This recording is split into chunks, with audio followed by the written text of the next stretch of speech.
Thank you so much. And I'd now like to introduce a neighbor, Mr. Nate Downey, City Council candidate and permaculture expert. Thank you. Okay. He's telling me shorter answers. I try to go into detail. Don't worry, I'll take charge. I ran for office. And when I first ran for office a few months ago, I had the great experience of seeing Jeff speak. And the first person to speak in that lineup was Peter D. And I was like, yeah, that's pretty good. Good. Agreeing with that. And there was Jeff. And wow, this is going to be a hard choice. And so I'm glad I don't have to make that choice. Well, and thank you. I'm very excited to be here. So I actually came down here from Colorado back in 1987. I was working with Gary Hart's campaign, and he was really big on new ideas and creative ideas. So I think what draws me most to your campaign is that's the part that you're talking about the most. And what can we do that's big, and what can we do that's new? And I don't want to hear people saying we can't do things, because there's a lot more things we can, especially when we're 50th in the nation. And I look at that, especially in my professional experiences, all the things we can do with water that we typically don't do. And water is often seen as a nuisance or a problem. It rains, it goes down our streets, and we try to get it away from our buildings and our roads as quickly as we can. And my line of work is to slow that water down and to make it percolate into the soil and to grow biodiversity and to be used back in the homes, and to be recycled. And so when you talk of new technologies and jobs that can be created and renewables, I want you to make sure that you add to the list of things. I heard you today on Richard Eads. Great job. Excellent. Thank you. And I would like to hear you riff a little bit about what we can do with not just with solar and not just with wind, but with water and also local food. So we haven't talked about this much. We've never talked at all. Just handshake. But what would your specific ideas be with respect to water and even local food? So let's talk about food real quick, because 12-14% of our economy is agriculture, and we actually want to invest in agriculture and actually expand agriculture for the state. It's a very big part of our economy. Folks, we import 94% of our goods in our state. We actually import. We really grow nothing. We export pecans, we export some chili. That's really about it. In fact, I've talked to local truckers. And guess what our local truckers do? Literally, this is their route. They literally just drive around the state. We export nothing. And so we want to invest into agriculture. We want to invest, and let me just give you a quick little example. The second fastest growing industry in our state, next to healthcare, is craft beers. And it's the second fastest growing. We've literally created about 6,000 jobs over the last 5 or 6 years. And I've talked to 8 beer masters. And guess where they buy their hops from? Oregon, Colorado, Idaho, Kansas, Indiana. Folks, guess what grows naturally in northern New Mexico? Hops. Guess what uses 75% less water? Hops.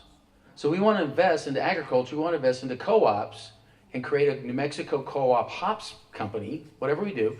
But what's happened in northern New Mexico and central New Mexico mostly is over generations, we've literally splintered our land. So where one family used to own 100 acres, now 10 families own 10 acres, and some have sold it off for development. And so now we're growing alfalfa for the cattle. Now we're going other things. So my point is we can literally look at just one production, hops, and grow hops and grow New Mexico hops, use 75% less water, create a co-op, so strengthen numbers. You'll hear me, maybe that's an athletic term, or a gladiator term from the movie Gladiator, strengthen numbers. So I believe in building, let's focus on 3 or 4 things, and let's focus on hops and become the best hops. And why don't we export our hops to Colorado and to California and stuff like that? So that's that. On the waterfront, we know the land grants, and by the way, every fight in this state is always about water. That's right. I don't care, you talk about easements, curb here, street here, it's always about water. Let's be very frank. And so for 500 years, we've lived off water. Now, when I was a kid growing up here, I'm a big snow skier. And one of the things I couldn't wait when I was 12, 13, 14 years of age is see that billboard from Taos, 150 inches of snow. Now, as a kid, all I cared about is Al's Run and those big moguls. As an adult, all I care about is we got 30 inches of snow, and our water's going to suck this year, right? And hopefully now we're praying that the heat's going to bring, rain, right? Because it is a little bit of a cycle. But when I talk to the experts, when I talk to you, we're looking at whether you believe in global warming or not, and I believe in global warming, and we believe in the Paris Agreement, by the way. So New Mexico would go down towards the Paris Agreement. But we look at that, and bottom line is we have to look at different ideas. Now, some people, I've now been told that this is controversial. I don't think it is, but we have to look at different ideas. So we're literally, everything we talk about, and look, and I'm all for saving water, I'm all for slowing it down, I'm all for using gray water, I'm all for that. But if we're in a 300-year drought, and we're in year 120, the experts are telling me, so we got 220 more years of this drought. And if you look at the map, New Mexico is literally in the middle of the heart. So we're going to have from West Texas, from New Mexico, all the way up to basically Washington, we're going to have droughts for the next 220 years. So if we don't solve our water problem and start thinking about different ways, now, we can irrigate differently. My Solidbeck family friends down in New Mexico, southern New Mexico, in pecans, they literally flood the fields, and we know we lose 50% evaporation. Absolutely, we can invest with them and create underground irrigation where we save water. We can create we can create hemp, and we can create hops, and we can create other agricultures that we use less water. But doing all that, I don't believe is going to solve our water problem. So my point is we literally, if you don't know this, we literally sit below 11 of the largest aquifers of water in the country. So we actually have water to last 1,000 years. Now, 10 years ago, we couldn't go get that water. Today's technology, we can literally go get that water. Now, what's wrong with the water? It's brackish. That means minerals and salt. But we now have technology that we can go down, get the water, we can literally clean the salt. And what you're going to say is, well, I don't want all that salt. Because you look at Israel, by the way, who's been doing it for 20 years. Look at Israel, they got mountains of salt. Hey man, technology, Sandia Labs, Texas, California. There are now renewable companies that can literally recycle that salt and those minerals and make building goods out of it. And now there's a company in California that I just found out that's literally buying the salt from Israel, and they're creating air flammatory drops for forest fires. So my point is, with technology today, we can literally recycle those minerals and those salts. We go get the water. My proposal is, let's work with the private sector. To me, it's our next oil and gas. And we got to look at those things differently. And then we can solve a lot of our water problems, and then we can create a commodity that we can actually sell to the country and create a new revenue stream. So I don't know how controversial that is, but I just think that's a new idea that we have to look at. I'm open to the brackish treatment. I'm also kind of worried about the leftovers, the residuals from that. I would also just encourage you to consider the precipitation that we do ignore. I did a quick analysis, and it's easy to do. At the Santa Fe University of Art and Design campus, the existing buildings and the roads, and if you throw in the sidewalks, it's easily over 11 million gallons of water a year that hits that 64 acres just on the impervious surfaces alone. And so we can do more with that. We can also recycle that water inside buildings so that it's really, they can be aquifer independent, right, ultimately. So I'd like to look at those technologies as well.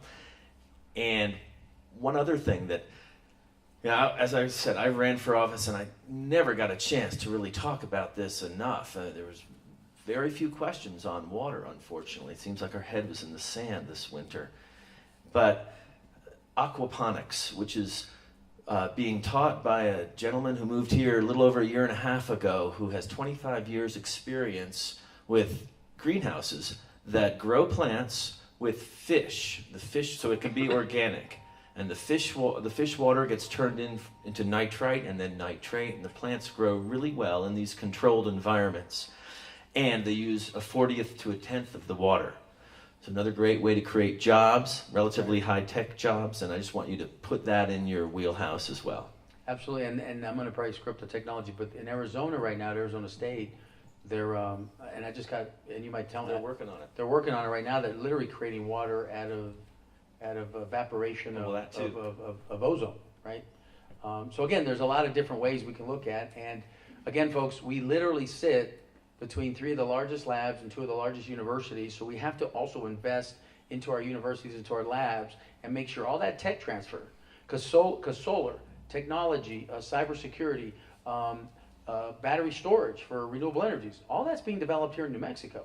I just want to make sure the manufacturing stays here, because those are the big long-term jobs, not just the research. So thank you very much. Thank you. Great job.